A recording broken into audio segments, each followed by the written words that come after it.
Journalist ভাই যারা আছেন বা সবাই যারা আছেন সবাই প্লিজ হয়তো এই বছরই সেটা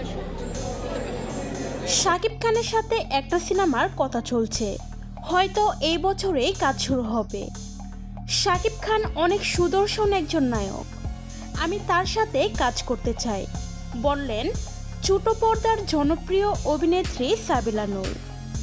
সম্প্রতি জমজমাট আয়োজনে হয়েছে শাকিব খানের প্রতিষ্ঠান রিমার্ক হারলেনের মেলা। 3 দিনের সেই মেলায় আজ উপস্থিত ছিলেন ঢাকাই সিনেমার শীর্ষনায়ক শাকিব খান ও সাকিব আল হাসান। সেখানে কথার ফাঁকে তুফান সিনেমা নিয়ে শাকিব খান বলেন, একটু আগে ইমন বলছিল ভাইয়া তুফান ধরে কাঁপছে সব, মানে ঝড় তো মাত্র শুরু হয়েছে।